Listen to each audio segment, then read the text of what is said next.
Hello मेरे प्यारे बच्चों, उम्मीद है आप सभी अच्छे होंगे। आज जो टॉपिक हम डिस्कस करने वाले हैं उसमें हम स्टेट्स ऑफ मैटर के बारे में पढ़ेंगे। मतलब ये कि मैटर कितने स्टेट्स में एग्जिस्ट करता है, और बड़ा ही यूनिक पार्ट है, ये यूनिक टॉपिक है कि यही चीजें आप क्लास 7 से लेके हायर क्लासेस में क्लास 12 तक डिस्कस करते हैं।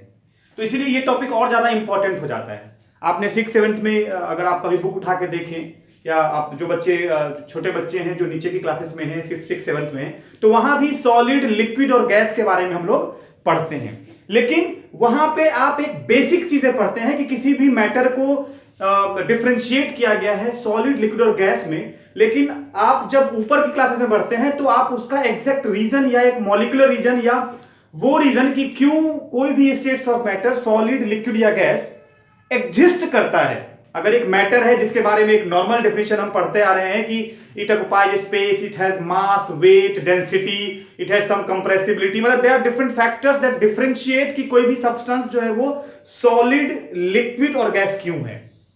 क्लास 9th की चीजें हैं, क्लास 8th में भी है आईसीएसई बोर्ड में। तो अगर हम इसको ऐसे समझें कि कोई भी जो सब्सटेंस है, जो मैटर है, सॉलिड, लिक्विड और गैस क्यों है, तो पहले तो हम ये देखें कि ये टॉपिक कैसे डिफरेंशिएट किया गया है। सॉलिड, लिक्विड एंड गैस, है ना। ये तीन चीजें पढ़नी है हमें, और इन तीन चीजों के एक्चुअली रीजंस पढ़ने हैं कि क्यों हम किसी को सॉलिड, किसी को लिक्विड या किसी को हम गैस से संबोधित करते हैं, डिफरेंशिएट करते हैं। जैसे मेरे हाथ में ये एक मार्कर है, और अगर हम आपसे ये पूछें तो लिटरली आप यही बोलेंगे कि सर ये सॉलिड है। लेकिन इसके पीछे का हम अगर रीजन आपसे पूछें कि आपने इसको सॉलिड क्यों कहा, व्हाई इट इज सॉलिड, तो आपके पास जो आंसर आएगा वो सिंपल एक आंसर यही आएगा कि सर इसको अगर हम टच करते हैं, कंप्रेस करते हैं तो ये दब नहीं रहा है, इसका एक अपना मास है, इसकी अपनी एक कोई ना कोई डेंसिटी होगी। लेकिन अगर इसके हम मॉलिक्यूलर लेवल की अगर बात करें, इसके हम पर्टिकुलेट मैटर की अगर हम बात करें, तो सीधी सी बात हो गई कि उसके पीछे का जो साइंटिफिक रीजन होगा वो ये होगा कि आप इसको कंप्रेस इसीलिए नहीं कर पा रहे हैं कि ये जिन पार्टिकल से, जिन मॉलिक्यूल से बना है वो इतने पास हैं, इतने करीब हैं कि उसको आप एक दूसरे से और करीब, या उसको प्रेशर देके या उसको कंप्रेस करके और उसको आप पास नहीं कर सकते हैं। मतलब अगर हम इसको कुछ इस तरह से अगर हम आपको डिफरेंशिएट करके दिखाएं कि अगर हमने सेम एरिया का 3 अलग अलग बॉक्स लिया है ना, सेम एरिया, आप इसको अज्यूम करेंगे कि इसको आपने ए, बी और सी से डिनोट किया, ठीक, मतलब बॉक्सेस सभी सेम एरियाज के हैं, ठीक ना। अब अगर इसमें हम किसी पार्टिकल को अगर हम अरेंज करते हैं, किसी मॉलिक्यूल को अगर हम अरेंज करते हैं, ठीक ना, तो होपफुली आप इसको समझ पाएंगे कि अगर मैं यहां ये कह दूं कि इस छोटे से बॉक्स में अगर हम 1000 पार्टिकल्स को अगर हम अरेंज कर दें, ठीक ना, मान लीजिए हमने अरेंज कर दिया और इसको आपने अज्यूम कर लिया कि ये लगभग 1000 पार्टिकल्स या 1000 ऑफ मॉलिक्यूल्स हैं इस लिमिटेड एरिया में, है ना। कितने मैंने कहा 1000, ठीक।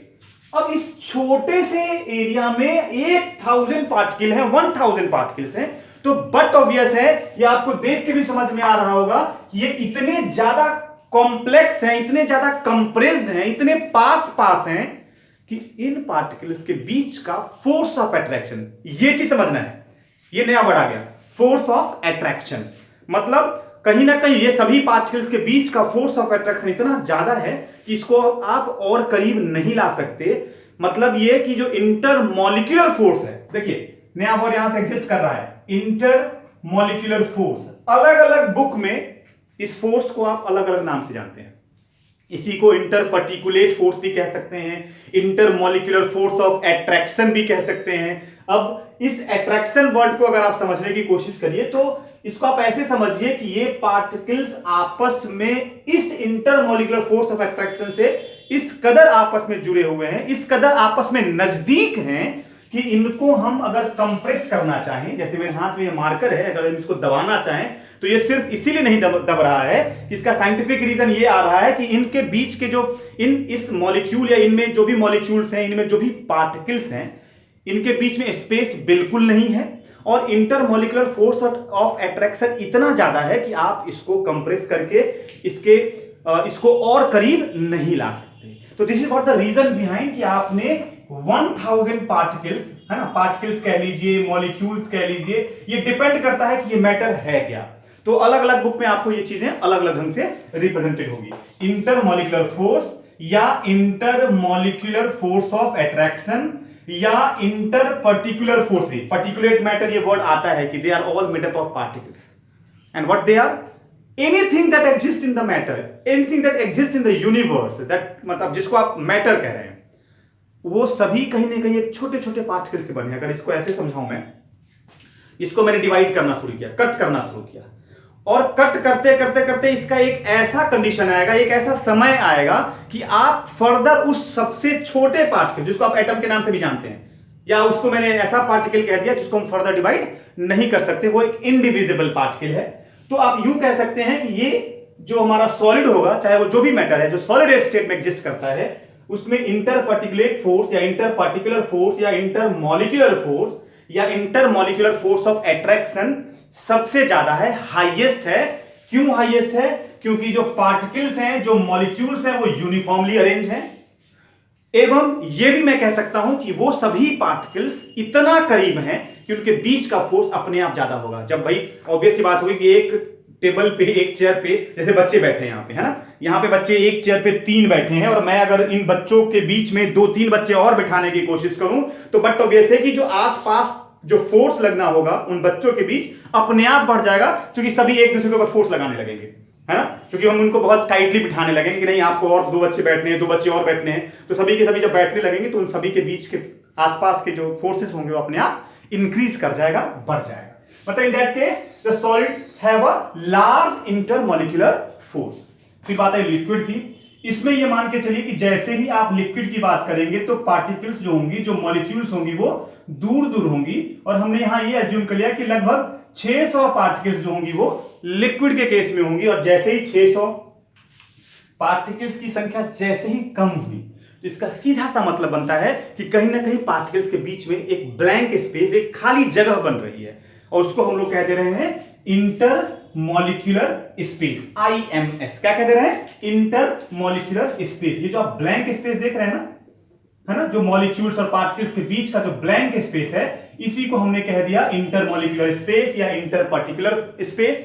मतलब दैट इज अ स्पेस जो ये क्रिएट हो रहा है, इट इज जस्ट बिकॉज कि उसी सिंपल सिमिलर एरिया में नंबर ऑफ मॉलिक्यूल्स जो थी, नंबर ऑफ पार्टिकल्स जो थी, अपने आप कम रखी गई, तो उनके बीच में एक स्पेस क्रिएट हो गया। वही अगर हम गैस की बात करें, है ना, जो तीसरा कंडीशन है हमारा गैस, ये था सॉलिड, ये है लिक्विड, ये है गैस, तो वहां पे भी पार्टिकल्स की संख्या और ज्यादा कम हो जाएगी, जो आपको इजीली दिखेगा कि नंबर ऑफ पार्टिकल्स जैसे ही कम हो गई, कम मतलब हमने अगर यहां पे 100 मॉलिक्यूल्स रख दिए, तो जो स्पेस है अपने आप क्या हो गया? बढ़ गया। मतलब जैसे ही पार्टिकल्स की संख्या कम हुई, उसी लिमिटेड एरिया में, ये सभी आप फिर से देखिए, मैं फिर से एक बार रिपीट कर रहा हूं ताकि आपको बेहतर समझ में आए। सेम एरिया है, नंबर ऑफ पार्टिकल्स यहां बहुत ज्यादा है क्योंकि उनको टाइटली पैक कर दिया गया है, क्योंकि उनके उन पार्टिकल्स के बीच, उन मॉलिक्यूल्स के बीच जो इंटरमॉलिक्यूलर स्पेस है बिल्कुल नहीं है, नेग्लिजिबल है। In the case of liquid, उन मॉलिक्यूल्स के बीच में एक स्पेस एग्जिस्ट करता है क्योंकि पार्टिकल्स की संख्या कम हो गई। गैस में पार्टिकल्स की संख्या या मॉलिक्यूल्स की संख्या बिल्कुल कम हो गई, जिसके कारण इंटरमॉलिक्यूलर स्पेस सबसे ज्यादा हो गया। तो अगर हम इस इंटरमॉलिक्यूलर फोर्स या इंटरमॉलिक्यूलर स्पेस को अगर हम अरेंज करें, तो आप अगर ध्यान से देखें, इंटरमॉलिक्यूलर स्पेस के लिए सबसे कम किसमें है? सॉलिड में, फिर स्पेस ये लिक्विड में, और देन ये स्पेस किसमें है? गैस में है। तो अगर आप ध्यान से देखिए, ये इंटरमॉलिक्यूलर स्पेस का असेंडिंग ऑर्डर है ना, एमसीक्यू में आता है, ये ओलंपियाड में भी आता है, तो इस बात को समझना है। वही अगर हम इंटरमॉलिक्यूलर फोर्स की अगर हम बात करें, तो ये हमारा जस्ट अपोजिट होगा। फोर्स जो है वो सॉलिड में सबसे ज्यादा, देन लिक्विड में, और देन गैस में।